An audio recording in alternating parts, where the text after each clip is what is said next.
मठ में पूजा करना चाहिए था। मुख्यमंत्री नहीं बनते, ताकत वोट में है, पावर वोट में है, पावर लोकतंत्र में है, पावर कुर्सी में। इसीलिए मैंने कहा कि अब गुलामी अंग्रेजों का नहीं होगा, अब गोरे नहीं आएंगे गुलाम करने, अब ब्रिटिश के लोग नहीं आएंगे गुलाम करने।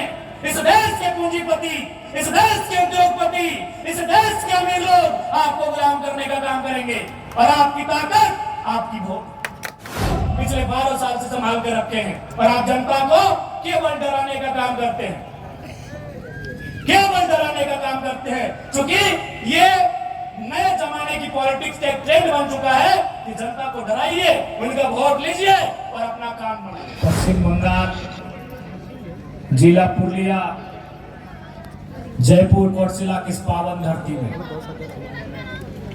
যত মায়েরা মাসিরা কাকিরা দিদিরা এখানে আসেছে সবাইকে জোড়হাত, সবাইকে নমস্কার, সবাইকে জোহার। যত কাকুরা দাদুরা জেঠুরা এখানে আসেছে আপনাকে জোহার, আপনাকে নমস্কার, জোড়হাত। ভগবান भी उनका अलग अलग আপনার ভগবানের, আমাদের ঝাড়খণ্ডের ভগবান, উড়িষ্যার ভগবান ভিন্ন ভিন্ন সবার সবার परंपरा भिन्न भिन्न। तो सबसे पहला चैलेंज यही था कि इस देश को एक कैसे करें। इस देश के उस समय के महापुरुषों ने यह निर्णय लिया कि भारत को एक संवैधानिक देश बनाया जाएगा। डॉक्टर भीमराव अंबेडकर, जिनका कुछ ही दिन पहले जयंती हम सबों ने मनाया, उनके नेतृत्व में संविधान समिति बनी और एक तय हुआ कि आज के बाद से हिंदुस्तान के लोग अपने वोट से अपना नेता चुनेंगे, अपना वोट देंगे और अपने बीच से एक नेता चुनेंगे जो उनके राज्य और देश के हित की बात को लेकर आएगा। आज ये दुर्भाग्य की बात है, जो वोट की वैल्यू हमारी है, जो लोग आज इस जमीन पर बैठे हैं, मिडिल क्लास के लोग, गरीब किसान मजदूर, वही वोट की वैल्यू अंबानी अडानी की भी है। अगर हम एक वोट देते हैं तो गिनती एक होता है। अंबानी जी भी अगर एक वोट देते हैं तो गिनती एक होता है। लेकिन आज देखिए, अंबानी जी को मालूम है वोट कहां देना है, अडानी जी को मालूम है वोट कहां देना है, किस पार्टी को देना है जो हमारा फायदा पहुंचाएगा। अडानी जी वोट मोदी जी को देते हैं, उनको मालूम है मोदी जी को वोट देंगे तो हमको जमीन अवेलेबल कराएंगे। अगर उनको झारखंड में वोट देंगे तो गोड्डा में जमीन दिलाएंगे। जरूरत पड़ा तो बस्तर का जंगल भी हमारे नाम कर देंगे, अरावली की पहाड़ भी कटवा देंगे।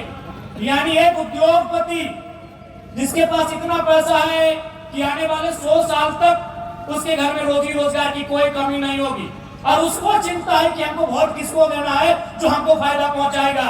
लेकिन जनता को मालूम ही नहीं वोट कहां देना, जनता को मालूम ही नहीं हमारा मुद्दा क्या है, हम क्यों वोट करेंगे।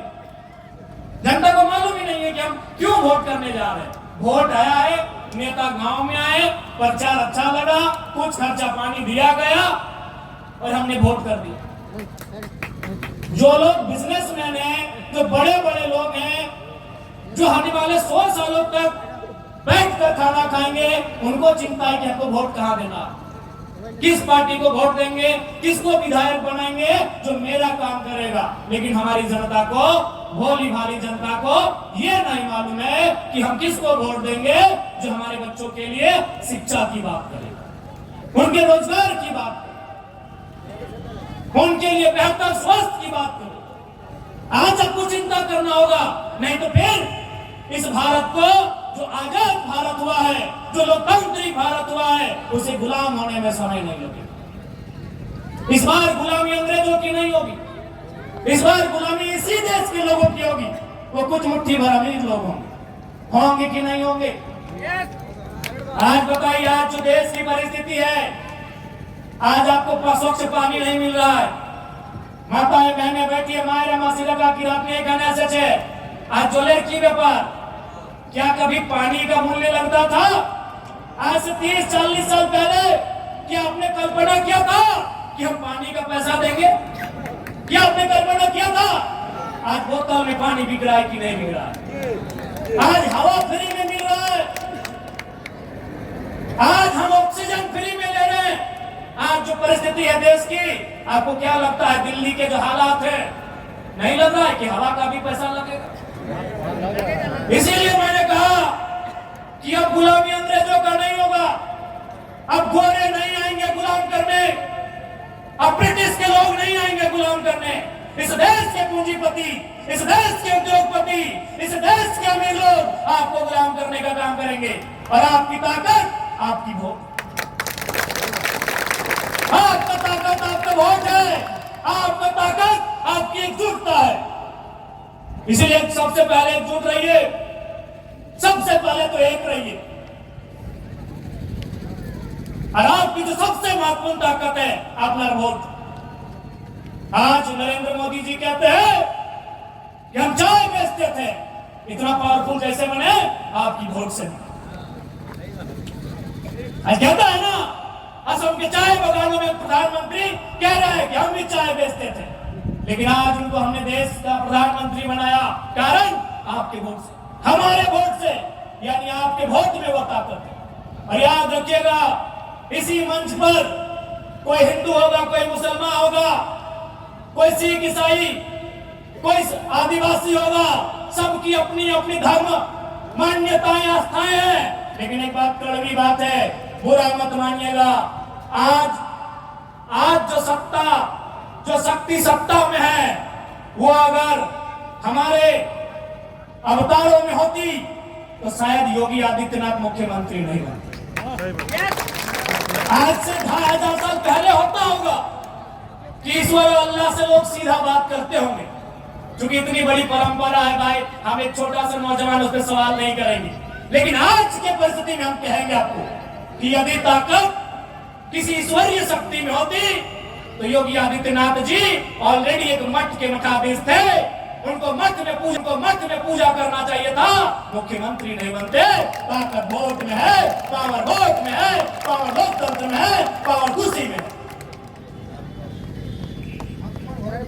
इसलिए इस बात को याद रखिएगा, आप जिस धर्म को मानते हैं बहुत सम्मान के साथ मानिए। आप राम जी को मानते हैं, सम्मान के साथ उनकी पूजा करिए। आप खुदा को मानते हैं, सम्मान के साथ इबादत करिए। जिसको मानते हैं आप सम्मान के साथ करिए, लेकिन कभी सच्चाई को स्वीकार करिए कि आज के युग में न राम जी से आपका सीधा बात होगा, न खुदा से होगा, न किसी प्रकार के देवी देवता से होगा। आज वैज्ञानिक युग है, आज संवैधानिक युग है। ये चमत्कार का दौर नहीं है, ये आविष्कार का दौर है। जो आविष्कार की बात करेगा, ऐसे लोगों को राजनीति में क्या आज लोग चमत्कार की बात कर रहे हैं, क्योंकि उनको पता है कि भाई लोगों को गुमराह करके रखना है, इनको इनके हक अधिकार से वंचित रखना है। आज बिल्कुल इसी मिट्टी में जो टीएमसी की हमारी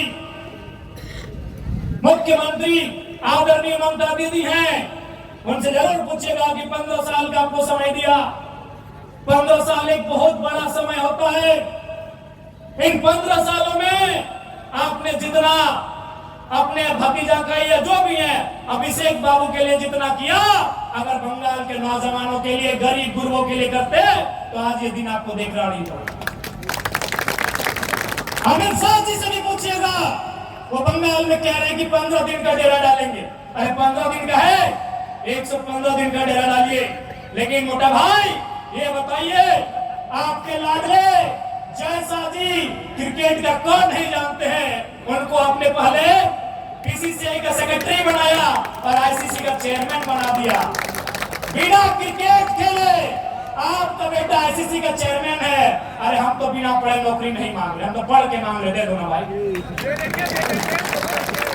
बिना क्रिकेट खेले, बिना क्रिकेट को जाने आपका लाडला आईसीसी क्रिकेट की सबसे बड़ी संस्था, उसका सबसे बड़ा अधिकारी चेयरमैन है।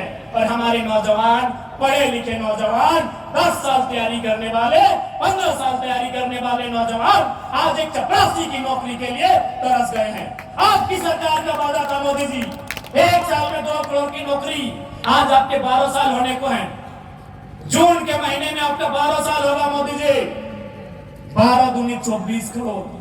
यदि भारत की जनसंख्या 150 करोड़ भी मान ले जाए तो 24 करोड़ की नौकरी बहुत होती है।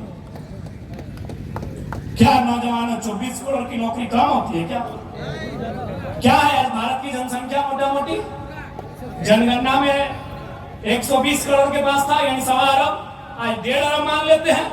150 करोड़ हम लोग मान लेते हैं हमारी जनसंख्या है, और उनका वादा था 1 साल में 2 करोड़ नौकरी का, तो 12 साल में 24 करोड़, यानी एक बहुत बड़ा आंकड़ा। अरे भाई, इनकी सरकार में था 24 करोड़, बाकी बहुत लोग तो पुराने होंगे, वो 60 साल होंगे तब ना रिटायर करेंगे। 12 साल का नौकरी थोड़ी 30-35 साल का नौकरी करते हैं। बहुत सारे लोग बिजनेस करते हैं, बहुत सारे लोग प्राइवेट में नौकरी करते हैं, बहुत सारे लोग खेती बाड़ी करते हैं। सिर्फ नौकरी का वादा था 24, तो मान के चलिए बाकी 24 करोड़ लोग बाकी काम करते हैं, यानी 50 करोड़। तो एक परिवार में अगर 3 गो आदमी, तो हर परिवार तो संपन्न ऐसे हो गए, हर परिवार तो ऐसे संपन्न हो गया।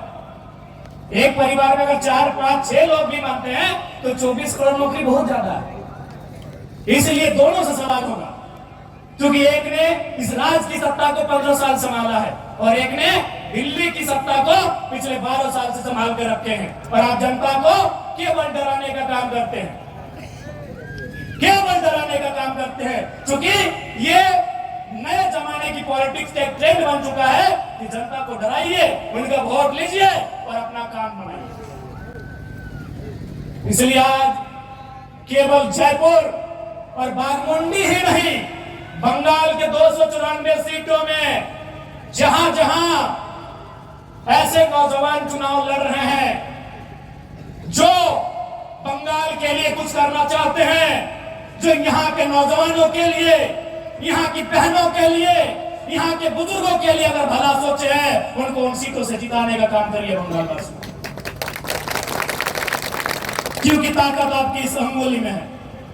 माताएं बहनें आप बैठे हैं, याद रखेगा, लोग आपको कहेंगे कि आपकी सुंदरता लिपस्टिक, काजल और पाउडर के श्रृंगार में नहीं, माताओं बहनों, आपकी सुंदरता उस श्रृंगार में है जब आप अंगुली में नीले रंग की स्याही लगाकर मतदान करने जाते हैं। क्योंकि ये वोट है जिसने आपको सम्मान दिया है हमारी माओ और बहनों। क्योंकि भारत एक ऐसा देश, और बंगाल वाले तो बहुत करीब से जानते हैं राजा राममोहन राय जी को। राजा राममोहन राय जी को जान रहे हैं ना, बंगाल के बंधुओं, यानी भारत की परंपराओं को भी आप जान रहे होंगे। इस देश में महिलाओं को संपत्ति का अधिकार नहीं था, राइट टू प्रॉपर्टी, यानी एक महिला जब भारत देश में वोट की व्यवस्था नहीं थी, संपत्ति का अधिकार नहीं था। यानी आप जो सोना आज पहने अपने गले में, अपने कान में, अपने नाक में, अपने माथे में, वो पहनने का हक आपको था, लेकिन उसका पर्ची आपके पति के नाम से कटता था, आपके पिता के नाम से कटता था। आज ये जो सोना आप पहने हैं, अपने नाम से रसीद कटाया है कि नहीं कटाया? आपके नाम से रसीद कटाए कि नहीं कटाए? दीदिया, আপনার নামে আছে কি রসিদটা? এই কাগজটা আপনার নামে আছে। ये ताकत है वोट। सबसे पावरफुल अगर कुछ है आज इस लोकतांत्रिक देश में, तो आपका वोट है कि आज आपके नाम से संपत्ति है। आप गाड़ी भी अपने नाम से खरीद सकती हैं, आप मोबाइल फोन भी अपने नाम से खरीद सकती हैं, आप जमीन भी अपने नाम से खरीद सकती हैं, और जो भी आपकी इच्छा है, जो पुरुष अपने नाम से खरीद सकते हैं, आप भी अपने नाम से खरीद सकते हैं, due to power of vote, लोकतांत्रिक देश होने। इसलिए माओ बहनों, आपको भी इस बात को तय करना होगा कि आने वाले समय की राजनीति किस ओर करवट लेगी। आज आपके बीच झारखंड की मिट्टी से चुनकर हम एक अकेला विधायक झारखंड की विधानसभा में गए हैं, लेकिन आज आप पता कीजिए, झारखंड में जब हमारा सामना विधानसभा में होता है, जब हमारे सवाल विधानसभा में आते हैं, कई मंत्री हमें बुलाकर बोलते हैं कि जयराम बाबू, जब आपका सवाल हमारे टेबल पर होता है, हमें 2 घंटे एक्स्ट्रा पढ़ना पड़ता है कि आपका सवाल क्या हो।